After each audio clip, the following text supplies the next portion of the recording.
নমস্কাৰ মই পল আৰু আপোনালোকে চাই আছে ডিজিটেল আসাম আজিৰ ভিডিঅ'ত আমি আলোচনা কৰিম আসাম ওমেন্স ইউনিভাৰ্চিটি অসম মহিলা বিশ্ববিদ্যালয় পিজি এডমিশন সম্পৰ্কে অসম মহিলা বিশ্ববিদ্যালয় পিজি এডমিশনৰ নোটিফিকেশন ৰিলিজ কৰিছে 2020-21 ৰ বাবে সো এই ভিডিঅ'ত আপোনালোকে জানিব পাৰিব যে অসম মহিলা বিশ্ববিদ্যালয়ত কোনবিলাক কোৰ্সত আপোনালোকে পিজি কৰিব পাৰিব কোড কিমান ইনটেক আছে সকলোবিলাক কথা এই ভিডিঅ'টিৰ জৰিয়তে জানিব পাৰিব ভিডিঅ'টি শেষলৈ চাই থাকিব সো আন্ডাৰ গ্ৰেজুৱেট প্ৰগ্ৰাম বিলাকৰ তেওঁলোকে নোটিফিকেশন ৰিলিজ কৰিছে অনলাইন এপ্লিকেশনৰ ডেট তেওঁলোকে দিছে লাষ্ট ডেটও ঘোষণা কৰিছে তাৰ লগতে পোষ্ট গ্ৰেজুৱেটৰ কোৰ্সসমূহৰ ডেট ঘোষণা কৰিছে সো ইয়াতে আপোনালোকে চাব পাৰে প্ৰথম আন্ডাৰ গ্ৰেজুৱেট প্ৰগ্ৰাম বিলাকৰ কথা দিয়া আছে 2 জুলাই তাৰিখৰ পৰা ষ্টাৰ্ট হৈছে অনলাইন এপ্লিকেশন লাষ্ট ডেট দিয়া হৈছে 3 আগষ্ট ঠিক তেনেদৰে ৰাইট সাইডত আপোনালোকে চাব পাৰে পোষ্ট গ্ৰেজুৱেট প্ৰগ্ৰামসমূহ ইয়াতে দিয়া আছে আৰু ইয়াৰ অনলাইন এপ্লিকেশন ষ্টাৰ্ট হৈ গৈছে 2 জুলাই তাৰিখৰ পৰা আৰু লাষ্ট ডেট হৈছে 24 আগষ্ট 2020 আৰু কিছুমান পোষ্ট গ্ৰেজুৱেট কোৰ্সৰ লাষ্ট ডেট ইয়াতে 26 আগষ্ট দিয়া হৈছে গতিকে কিছুমানৰ 24 আগষ্ট আৰু কিছুমানৰ হৈছে 26 আগষ্ট গতিকে আপোনালোকে এতিয়াই ওয়েবসাইটত গৈ অনলাইন এপ্লাই কৰিব পাৰিব সো তলত যদি আপোনালোকে চাই এন্ট্ৰেন্স টেষ্টৰ বিষয়ে ইয়াত কোনো ইনফৰমেশন দিয়া হনে ডিক্লাৰেশন অফ মেৰিট লিষ্টৰ বিষয়ে দিয়া হনে আৰু ডেট অফ এডমিশন সম্পৰ্কেও দিয়া হনে ইয়াতে লিখা আছে উইল বি নটিফাইড লেটাৰ পিছত আপোনালোকে জানিব পাৰিব বৰ্তমান সময়ত আপোনালোক কেৱল এপ্লাই কৰিবলৈ দিয়া হৈছে গতিকে এন্ট্ৰেন্স টেষ্ট হয়তো হ'ব পাৰে বা নহ'ব পাৰে যদি পৰিস্থিতি ভাল হয় তেতিয়া হলে ডেফিনেটলি এন্ট্ৰেন্স টেষ্ট তেওঁলোকে অনুষ্ঠিত কৰিব আৰু যদি পৰিস্থিতি ভাল নহয় তেনে হলে তেওঁলোকে গ্ৰেজুৱেচনৰ মাৰ্কৰ ওপৰত বেছ কৰি আপোনালোক এডমিশনমু দি দিব গতিকে এইখিনি কথা আপোনালোকে পিছৰ সময়ত জানিব পাৰিব এতিয়া এই ওয়েবসাইটটো বা এই লিংকটোতে আপোনালোকে এপ্লাই কৰিব পাৰিব ইয়াত গোটেই ডিটেইলছ বিলাক দিয়া আছে কি কি লাগিব ডকুমেন্টস ইমেজৰ সাইজ কিমান হ'ব লাগিব এই সকলো বিলাক ডিটেইলছ দিয়া আছে আপোনালোকে ইয়াতে চাই ল'ব পাৰিব মই লিংকটো ডেসক্ৰিপচন বক্সত দি দিম যি সকলে ইন্টাৰেষ্টেড হয় আপোনালোকে চাই ল'ব সো ইয়াতে আপোনালোকে এপ্লাই কৰাৰ বাবে সকলো বিলাক পাব প্ৰথমটো হৈছে ইয়াতে আন্ডাৰ গ্ৰেজুৱেট প্ৰগ্ৰামৰ তাৰ পিছত এটো পিজি প্ৰগ্ৰামৰ আৰু তাৰ পিছতো পিজিও আছে আৰু ডিপ্লোমা প্ৰগ্ৰামছ বিলাকৰ বাবে ইয়াতে তলত এপ্লাই হিয়াৰত আপোনালোকে ক্লিক কৰিলে এপ্লাই কৰিব পাৰিব এতিয়া আপোনালোকক মই জনাব বিচাৰিম যে ইয়াতে কি কি কোৰ্স আছে কি কি কোৰ্সত আপোনালোকে ইয়াতে পঢ়িব পাৰিব সকলো বিলাক কোৰ্স নাই ইয়াতে গুৱাহাটী ইউনিভাৰ্চিটিৰ নিচিনাকে ইয়াতে কিছুমান সিলেক্টেড কোৰ্সে আছে আপোনালোকে চাব সো প্ৰথমতে ইয়াতে দিয়া আছে masters of business administration MBA যি সকলে কৰিব বিচাৰে ইয়াতে কৰিব পাৰিব সিট কিমান আছে হেটো মই আপোনালোক জনাম সো তাৰ পিছত আছে masters of computer application MCA যি সকলে কৰিব বিচাৰে তেওঁলোকে কৰিব পাৰিব ইয়াতে তাৰ পিছত আছে masters of tourism and travel management তাৰ পিছত আছে masters of library and information science masters of fashion design and technology masters of arts in Assamese যি সকলে অসমীয়াত এমএ কৰিব বিচাৰিব তেওঁলোকে কৰিব পাৰিব masters of arts in cultural ষ্টাডিটো ইয়াতে মাষ্টাৰ্ছ প্ৰগ্ৰাম তেওঁলোকে লঞ্চ কৰিছে মাষ্টাৰ্ছ অফ আৰ্টছ ইন ইকনমিক্সত কোনোবাই মাষ্টাৰ্ছ কৰিব বিচাৰিলে কৰিব পাৰিব এডুকেশ্যনত কৰিব পাৰিব ইংলিছত কৰিব পাৰিব মাছ কমিউনিকেশ্যন বা জাৰ্নালিজমত মাষ্টাৰ্ছ কৰিব পাৰিব পলিটিকেল সায়েন্সত মাষ্টাৰ্ছ কৰিব পাৰিব সোশিয়োলজিত কৰিব পাৰিব সাইকোলজিত পাৰিব ফিজিঅথেৰাপিত পাৰিব আৰু সোশ্যাল ওয়াৰ্কতো মাষ্টাৰ্ছ কৰিব পাৰিব একিটা কোৰ্স ইয়াতে লঞ্চ কৰা হৈছে ইয়াতে আপোনালোকে মন কৰিব লাগিব যে তলৰ তিনিটা কোৰ্সত ইয়াতে সেলফ ফাইনান্স প্ৰগ্ৰাম বুলি দিয়া আছে সাইকোলজিত যি সকলে মাষ্টাৰ্ছ কৰিব তেওঁলোকে সেলফ ফাইনান্স কৰিব লাগিব বা ফিজিঅথেৰাপিত যি সকলে কৰিব তেওঁলোকো সেলফ ফাইনান্স কৰিব লাগিব আৰু সোশ্যাল ওয়াৰ্কত যি সকলে কৰিব বিচাৰে তেওঁলোকৰ বাবেও সেলফ ফাইনান্স প্ৰগ্ৰাম হ'ব এতিয়া সেলফ ফাইনান্স প্ৰগ্ৰাম মানে যেটো গভৰ্ণমেন্টৰ বৰ্তমান ফ্ৰী এডমিশন দিয়া হৈছে এই তিনিটা কোৰ্সৰ বাবে ফ্ৰী নহব এই তিনিটা কোৰ্সৰ বাবে পেমেন্ট কৰিব লাগিব এডমিশন ফিস বা কোৰ্স ফিসটো সকলে দিব লাগিব গতিকে এই তিনিটা ফ্ৰী নহয় সেইবাবে ইয়াতে ব্ৰেকেটত লিখা আছে সেলফ ফাইনান্স প্ৰগ্ৰাম বুলি সো গুৱাহাটী ইউনিভাৰ্চিটিৰ আন্ডাৰটো কিছুমান কোৰ্স তেনেদৰে সেলফ ফাইনান্স আছে যিবিলাক সেলফ ফাইনান্স প্ৰগ্ৰামৰ আন্ডাৰত পৰে সেইবিলাকত ফিস সমূহ দিব লাগিব সেইবিলাক ফ্ৰী নহয় কিন্তু বাকিবিলাক ইয়াতে এডমিশন ফিস সকলৰে ফ্ৰী হ'ব এই বছৰৰ বাবে সো এতিয়া আমি আলোচনা কৰিম এলিজিবিলিটি ক্ৰাইটেৰিয়া সমূহ কি কি এলিজিবিলিটি লাগিব কোড কিমান পাৰ্সেন্টেজ লাগিব বা ইয়াৰ ইনটেক কিমান আছে সকলোবিলাক আমি এতিয়া আলোচনা কৰিম সো প্ৰথম এলিজিবিলিটি হৈছে যে ফিমেল ক্যান্ডিডেট সকলে ইয়াত এডমিশন পাব মেল ক্যান্ডিডেট সকলে ইয়াতে এডমিশন নাপায় যেটো ওমেন্স ইউনিভাৰ্চিটি হয় গতিকে অকল only female candidates are eligible for admission গতিকে এটো হৈছে প্ৰথম এলিজিবিলিটি তাৰ পিছত আমি আলোচনা কৰিম কোড কিমান পাৰ্সেন্টেজ লাগিব বা ইয়াৰ ইনটেক সমূহ কিমান যেহেতু আমি পোষ্ট গ্ৰেজুৱেট কোৰ্সৰ বিষয়ে আলোচনা কৰি আছো গতিকে ডাইৰেক্টলি আমি পোষ্ট গ্ৰেজুৱেটৰ বিষয়ে আলোচনা কৰিম প্ৰথমটো হৈছে এমবিএৰ বাবে 50% মাৰ্কস লাগিব গ্ৰেজুৱেচনত যি সকলৰ 50% মাৰ্কস আছে গ্ৰেজুৱেচনত তেওঁলোকে এমবিএ ইয়াতে এপ্লাই কৰিব পাৰিব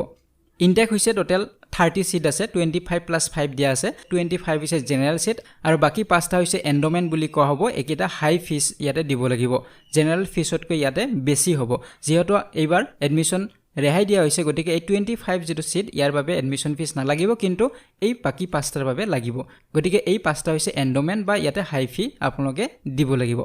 এতিয়া নেক্সট যেটো কোর্স এটো হৈছে MCA masters of computer application ইয়াতে আপোনালোকে BCA কৰা হ'ব লাগিব যদি আপোনালোকে BCA নাই তেনেহলে PGDCA কৰা হ'ব লাগিব আৰু হেটো যদি কৰা নাই তেনেহলে BSc হ'ব লাগিব কম্পিউটাৰ সায়েন্সত বা ইনফৰমেশন টেকনলজি বা ইলেক্ট্ৰনিক্সত আৰু যদি আপুনি BSc কৰা নাই তেনেহলে যিকোনো আপোনাৰ ব্যাচেলাৰ্স ডিগ্ৰী থাকিব লাগিব কিন্তু আপোনাৰ সাবজেক্ট থাকিব লাগিব সেই ডিগ্ৰীত ম্যাথমেটিক্স বা ষ্টেটিষ্টিক্স তেতিয়াহে আপুনি ইয়াৰ বাবে এলিজিবল হ'ব আৰু আপোনাৰ 50% মাৰ্কস থাকিব লাগিব BCA হলেও আপোনাৰ BCA ত 50% লাগিব BSc যদি হয় তাতো আপোনাৰ 50% লাগিব বা PGDCA হলো তাত 50% মাৰ্কস থাকিব লাগিব আৰু ইয়াতো একেই ইনটেক 25+5 হ'ব সকলোতে একেই তাৰ পিছত আহিছো নেক্সট যেটো কোৰ্স এটো হৈছে master of tourism and travel management ইয়াতে আপোনাৰ ব্যাচেলাৰ্স ডিগ্ৰী থাকিব লাগিব আৰু এট লিষ্ট 50% মাৰ্কস আপোনাৰ থাকিব লাগিব এইখিনিতে মই আৰু এটা কথা ক'ব বিচাৰিম যে ইয়াতে পাৰ্চেন্টেজৰ ক্ষেত্ৰত ST আৰু SC সকলৰ বাবে 5% ৰিলেক্সেশন আছে গতিকে যিসকল ST SC হয় তেওঁলোকৰ 50% নালাগে তেওঁলোকৰ 45% মাৰ্কস হলে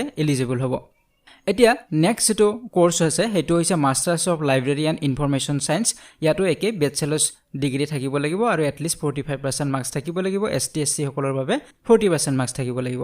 আৰু ইয়াৰ সিট সমূহ একে 25+5 হয় নেক্সট যেটো কোৰ্স হেটো হৈছে masters of fashion design and technology ইয়াতো আপোনাৰ ব্যাচেলাৰ্স ডিগ্ৰী থাকিব লাগিব আৰু 45% মাৰ্কস থাকিব লাগিব সিট একেই আছে তাৰ পিছত আছে masters of arts in Assamese যিসকলে অসমীয়াত মাস্টাৰ্স কৰিব বিচাৰিব তেওঁলোকৰ বাবে ব্যাচেলাৰ্স ডিগ্ৰী থাকিব লাগিব আৰু উইথ মেজৰ থাকিব লাগিব পাস কোৰ্স বা জেনাৰেল কোৰ্স ললে নহব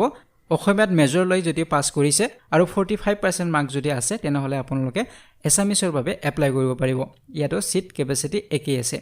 নেক্সট আছে MA ইন কালচাৰেল ষ্টাডিজ ইয়াতো ব্যাচেলাৰ্স ডিগ্ৰী থাকিব লাগিব যিকোনো সাবজেক্টত আপুনি ব্যাচেলাৰ্স হলে হ'ব এট লিষ্ট আপোনাৰ 45% মাৰ্কস থাকিব লাগিব seat capacity same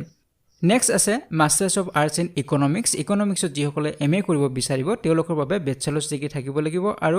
with major আপুনি পাস কৰিব লাগিব এট লিষ্ট 45% মাৰ্কস থাকিব লাগিব আৰু যিসকল ষ্টুডেন্টছৰ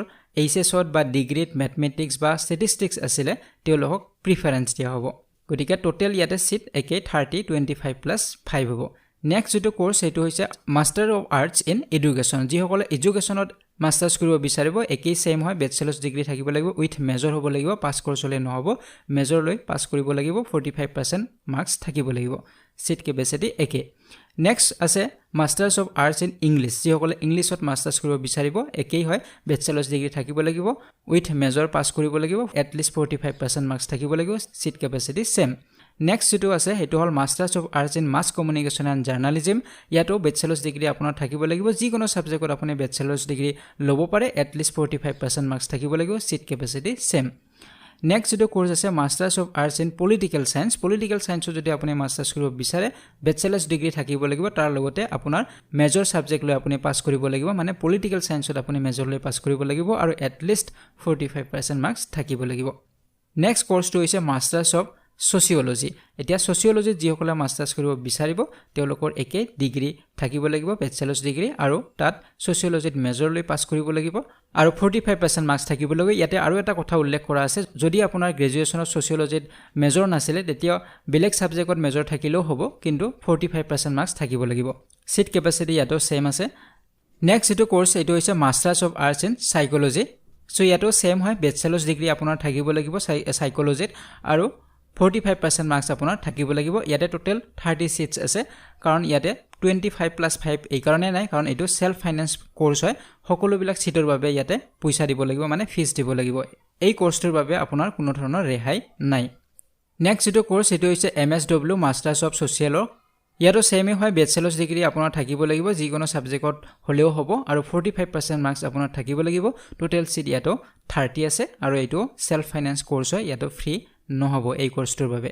নেক্সট যেটো কোৰ্স বা এটো লাষ্ট কোৰ্স হয় এটো মাস্টাৰ্স অফ ফিজিওথেৰাপি এটো সেলফ ফাইনান্স কোৰ্সে হয় ইয়াৰ বাবে আপোনাৰ ব্যাচেলাৰ্স ডিগ্ৰী থাকিব লাগিব ফিজিওথেৰাপিত আৰু 50% মাৰ্কস আপোনাৰ থাকিব লাগিব টোটাল সিট ইয়াতো 30 আছে